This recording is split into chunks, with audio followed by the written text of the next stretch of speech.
সম্প্রতি আমেরিকা সহ পশ্চিমা বিভিন্ন দেশে কিন্তু মুসলমানদের বিরুদ্ধে অমুসলিমরা ব্যাপক সোচ্চার হয়ে উঠেছে।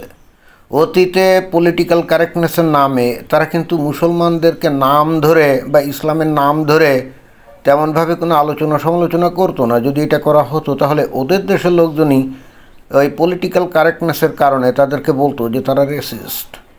মনে হচ্ছে আস্তে আস্তে তারা এই পলিটিক্যাল কারেক্টনেসের এই যে মোড়ক এটা ছিঁড়ে খুঁড়ে বের হয়ে এসে এখন ডাইরেক্টলি মুসলমান এবং ইসলাম এই দুইটাকে একেবারে অ্যাড্রেস করে তারা কথাবার্তা খালি বলছেই না, রীতিমতো আন্দোলন সংগ্রাম এবং প্রতিবাদ এগুলো কিন্তু রাস্তাঘাটে ব্যাপকভাবে করে যাচ্ছে। অর্থাৎ মনে হচ্ছে যে এদের একটা সাইকোলজিক্যাল শিফট হয়েছে। তো তারই একটা ঘটনা এই যে নিউ ইয়র্কে ঘটেছে, যেটা এখানে যে খবরে দেখা যাচ্ছে। সম্প্রতি নিউ ইয়র্কের এক কাউন্সিল উমেন ভিকি ফালোদিনো মুসলিমদের নিয়ে বিরূপ মন্তব্য করেছেন। মুসলমানদেরকে নিয়ে কী ধরনের বিরূপ মন্তব্য করছে সেটা খবরের আর একটু গভীরে গিয়ে শোনা যাক। সোশ্যাল মিডিয়ার পোস্টের পর ফুসে উঠেছে নিউ ইয়র্কের মুসলিম সমাজ। ফ্রান্সিস লুইস বুলভার্ড হয়েস্টন ওই কাউন্সিল অফিসের সামনে ঘটনাটি নিয়ে তীব্র প্রতিবাদ জানিয়েছে নিউ ইয়র্কের বসবাসরত বিভিন্ন সম্প্রদায়ের মুসলিমরা। হ্যাঁ, এটা তো মুসলমানরা করতেই পারে। তাদেরকে নিয়ে যদি কোনো বিরূপ মন্তব্য করে তাহলে তো তারা ফুসে উঠতে পারে। কিন্তু মুশকিলটা হচ্ছে আমেরিকা তো হলো ফ্রিডম অফ স্পিচের দেশ, তাই না? অর্থাৎ যে কেউ যে কোনো রকম সমালোচনামূলক বক্তব্য দিতে পারে, অর্থাৎ ফ্রিডম অফ স্পিচ। এবং এই সুযোগ নিয়ে মুসলমানরাও তো অমুসলিমদের ব্যাপারে অনেক রকম নেতিবাচক মন্তব্য করে। এমনকি খোদ ওই দেশের প্রেসিডেন্ট ডোনাল্ড ট্রাম্পকেও তো তারা রেসিস্ট বলে, কি বলে না? বলে তো তো তো তারা যখন বলবে সেটা ঠিক আছে, অর্থাৎ তারা ফ্রিডম অফ স্পিচ এর সুযোগ নিয়ে অমুসলিমদের সমালোচনা করবে চাঁচাছোলা ভাষায়, সেইটা কোনো সমস্যা না। কিন্তু ওই একই ফ্রিডম অফ স্পিচ নিয়ে যখন মুসলমানদেরকে নিয়ে কেউ সমালোচনা করবে তখন বিশাল একটা সমস্যা। আচ্ছা, ঠিক আছে, দেখি মুসলমানদেরকে নিয়ে কি সমালোচনা করছে সেটা শোনা যাক। সোশ্যাল মিডিয়ার ওই পোস্টে উল্লেখ করা ছিল, আমরা এখন এক বৈশ্বিক জিহাদের মাঝে আছি যা বিশ্ব আগে কখনো দেখেনি। তো এই যে কথাটা উনি বললেন যে আমরা একটা বিশ্ব জিহাদের মধ্য দিয়ে আছি যেটা পৃথিবী অতীতে কখনো দেখে নাই, তো কথাটা তো ভুল না, কথাটা তো সঠিক কথাই বলছে। মুসলমানরা কি এই স্বপ্ন দেখে না যে তারা গোটা পৃথিবীতে রাজত্ব করবে এবং এই গোটা দুনিয়া হলো আল্লাহর? সেই সূত্রে এই ওয়ারিস হিসাবে নবী হজরত মুহাম্মদ হলো তার অধিকারী এবং সেই সূত্রে মুসলমানরা হলো গোটা দুনিয়ার মালিক। আর যারা অমুসলমান আছে তারাই বরং আরও কি বলা যায় অবৈধ দখলদার। এবং সেই হেতু প্রত্যেকটা মুসলমানই তো স্বপ্ন দেখে যে গোটা পৃথিবী একদিন তাদের দখলে যাবে এবং গোটা পৃথিবীতে একটা ইসলামী খিলাফত প্রতিষ্ঠিত হবে এবং সেই কাজ করতে গিয়ে তাদেরকে জিহাদ করতে হবে। এটাই তো ইসলামের মূল থিম, তো এটাই তো, সেই কথাটাই তো উনি বলছেন। এবং বর্তমানে গোটা পৃথিবীতে এই যে এই ইনফরমেশন টেকনোলজি সোশ্যাল মিডিয়া ইত্যাদি ব্যবহার করে বস্তুত যারা নাকি গোটা পৃথিবীতে ইসলামী খিলাফত প্রতিষ্ঠিত করতে চায় তারাই তো ব্যাপকভাবে এগুলো প্রচার প্রচারণা করে এবং তাদের এই প্রচার প্রচারণায় উদ্বুদ্ধ হয়ে বহু মানুষ কিন্তু আত্মঘাতী জিহাদি হামলা করে। ওই অমুসলিমদের মধ্যে একটা কি ভীতির সঞ্চার করা, যেটা নাকি নবীর নিজেরও আদর্শ। একটা হাদিসে একেবারে নবী পরিষ্কারভাবে বলেছেন যে উনি বললেন যে ভীতি সৃষ্টির মাধ্যমে আমাকে বিজয়ী করা হয়েছে। তো নবীকে যখন ভীতি সৃষ্টির মাধ্যমে ওনাকে বিজয়ী করা হয় বলে বলা হচ্ছে, তার মানে কি তার আদর্শ অনুসরণ করে মুসলমানরা ওই একই কায়দা ভীতি সৃষ্টি করবে, এটাই তো। তো গোটা পৃথিবীতে এখন মুমিন মুসলমানরা যারা নাকি ডাইরেক্টলি ভীতি সৃষ্টির কাজ করে যাচ্ছে তারা তো করছেই জিহাদের নামে, কিন্তু যারা নাকি করছে না, মানে যারা নাকি এই ধরনের কর্মকাণ্ডে অংশ নেয় না, তারাও তো এদেরকে সমর্থন করে। কি ভিতরে সমর্থন করে না? এই যে হামাস, তারা যে ইসরায়েল রাষ্ট্রকে আক্রমণ করে ধ্বংস করে সেখানে ইসলামী খিলাফতের কেন্দ্র তৈরি করতে চায়, এটাই তো হামাসের চার্টার লক্ষ্য। তারা তো বলে নাই যে তারা একটা স্বাধীন ফিলিস্তিন রাষ্ট্র গঠন করবে। এখানে হামাস এবং পিএলওর মধ্যে অনেকে তফাৎ তৈরি মানে বোঝে না। পিএলও যেটা নাকি চেয়ারম্যান ছিল এক সময় ইয়াসির আরাফাত এবং বর্তমান হলো মাহমুদ আব্বাস, তারা কিন্তু গোটা পৃথিবী দখল করে ইসলামী খিলাফত প্রতিষ্ঠিত করতে চায় না। তাদের লক্ষ্য উদ্দেশ্য কিন্তু শুধুই মাত্র একটা ফিলিস্তিন রাষ্ট্র গঠন করা, এছাড়া কিন্তু আর কিছুই না। বাট হামাসের লক্ষ্য কিন্তু সেটা না।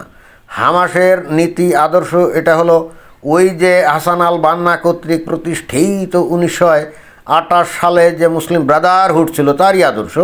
আর মুসলিম ব্রাদারহুডের লক্ষ্য এবং আদর্শ কি?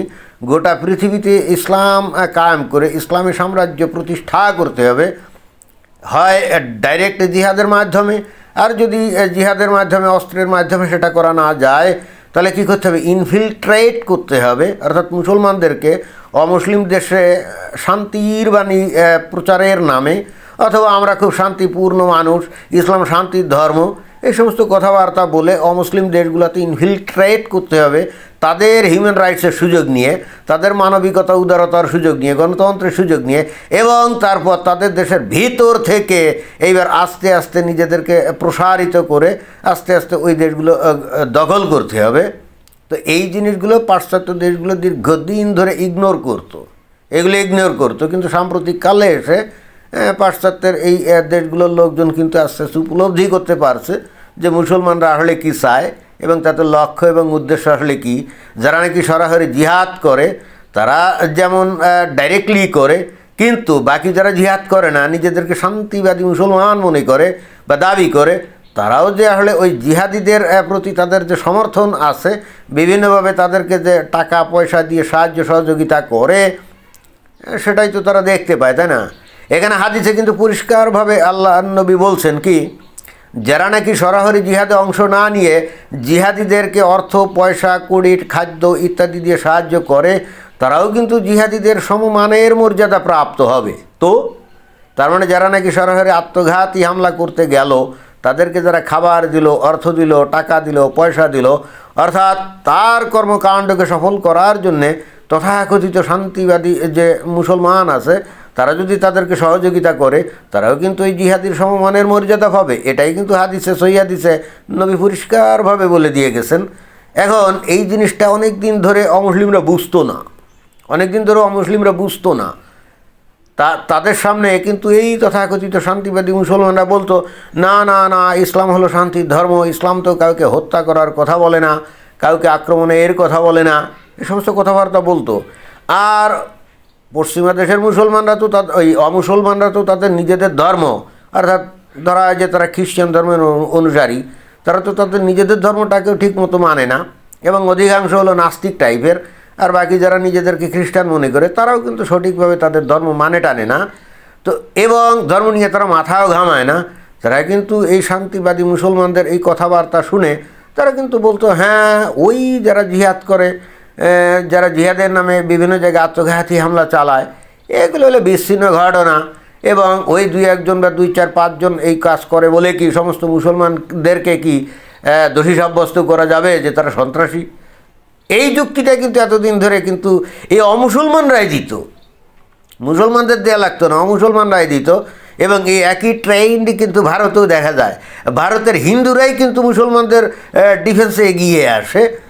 যেমন ওই যে ওই দিল্লিতে বোমার বিস্ফোরণ ঘটালো না, গাড়ি বোমা, দেখবেন যে অনেক হিন্দু এসে বলবে, ওই 2-4 জন ডাক্তার মুসলমান এই কাজ করছে বলে কি সমস্ত মুসলমান কি সন্ত্রাসী নাকি?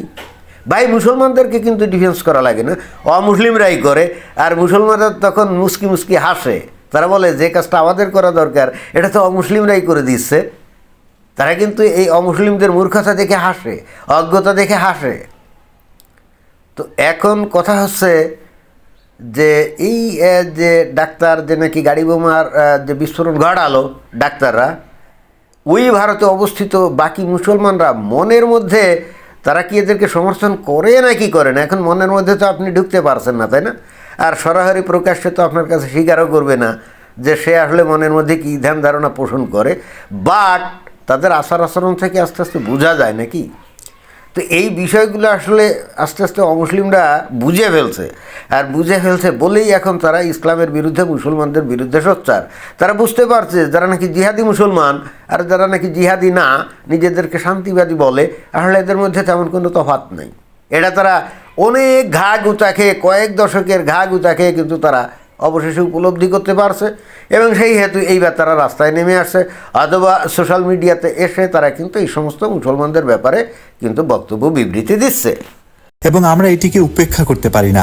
পশ্চিমা দেশগুলো থেকে মুসলমানদের বহিষ্কার শুরু করার প্রয়োজনীয়তাকে আমাদের অত্যন্ত গুরুত্ব সহকারে নিতে হবে, অথবা অন্তত পশ্চিমা সীমানার মধ্যে তাদের উপর কঠোর নিষেধাজ্ঞা আরোপ করতে হবে।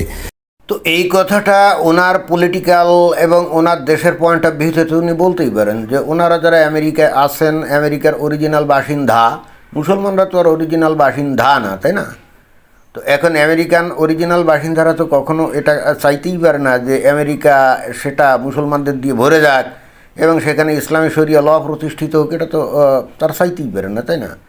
আর যখন আস্তে আস্তে এই আমেরিকার মতো দেশে মোটামুটি মুসলমানের সংখ্যা বেড়ে গেছে এবং তারা বিভিন্ন জায়গায় শরিয়া ল চালুর জন্য আন্দোলন সংগ্রাম শুরু করছে, এবং একই সঙ্গে যখন তারা দেখলো যে এই যে হামাসের পক্ষে এই যে এই আমেরিকার মুসলমানরা বিশাল বিশাল মিছিল করে, অর্থাৎ হামাসের আদর্শ যেটা নাকি গোটা পৃথিবীব্যাপী খিলাফত প্রতিষ্ঠার আদর্শ, সেটা বাস্তবায়নের জন্য আমেরিকার মুসলমানরা রাস্তায় নেমে আসে, তখন তো আমেরিকান যে পলিটিশিয়ান তারা তো বটেই, এমনকি সাধারণ নাগরিকরাও তো একটু সচেতন হবে, একটু সতর্ক হবে, আর তখনই তো এটা থামানোর জন্য তারা চেষ্টা করবে, কি করবে না? এটাই কি স্বাভাবিক না? বাংলাদেশে যদি হিন্দুরা মানে জড়ো হয়ে যদি আন্দোলন করা শুরু করে যে বাংলাদেশকে হিন্দু রাষ্ট্র বানাতে হবে, তো বাংলাদেশের মুসলমানরা কি এটা টলারেট করবে নাকি? এই হিন্দুদেরকে মেরে কেটে একেবারে কি বঙ্গোপসাগরে ভাসিয়ে দেবে না? কি বিষয়টা কি তাই না? তো সেই দিক দিয়ে হিসাব করলে আমেরিকা তো অনেক ভদ্র আচরণ করছে, তাই না? সেখানে যে মুসলমান আছে তারা বাক স্বাধীনতার সুযোগ নিয়ে তারা সেখানে বিভিন্ন জায়গায় শরিয়া চালু করতে চায়, তারা বিভিন্ন জায়গায় ইসলামী শাসন চালু করতে চায়, তারা তাদের ইসলামী বিধিবিধান চালু করতে চায়, শুক্রবারে মসজিদের সামনে রাস্তা আটকে তারা নামাজ পড়তে চায়। তো এইগুলো তো দীর্ঘদিন ধরে ওরা উপেক্ষা করছে। তো এখন যদি তারা মনে করে যে তাদের স্বাধীন দেশ মুসলমানরা দখল করার পায় তারা করছে, তাহলে তারা তো আসলে মুখে বা ফেসবুকে এসে হয়তো দুই একটা স্ট্যাটাস দিয়ে এটার প্রতিবাদ করছে, এখনও যে তারা গুলিবন্দুক হাতে নিয়ে লাঠিসোঁটা নিয়ে ঝাঁপিয়ে পড়ে নেই, এটাই কি বেশি না? আমি তো উদাহরণ দিলাম, যদি বাংলাদেশে হিন্দুরা দল বেঁধে বলে যে আমরা বাংলাদেশে হিন্দুত্ববাদী একটা দেশ তৈরি করতে চাই, তো বাংলাদেশের তৌহিদি জনতা মুমিন মুসলমান কী আচরণ করবে বলেন? এখন এই পশ্চিমা দেশে বসবাসরত মুসলমানরা কি এই ধরনের আচরণ করছে না যে তারা ওইটাকে ইসলামী বানাতে চায়, তারা স্থানে স্থানে শরিয়া শাসন কায়েম করতে চায়? তো ওরা তো এখন লাঠিগুলি বন্দুক নিয়ে এখনও ঝাঁপিয়ে পড়ে নাই। আমার তো মনে হয় যে এটাই অনেক সহনশীলতা, তাই না? যাই হোক, এটাই ছিল আমার বক্তব্য। ধন্যবাদ।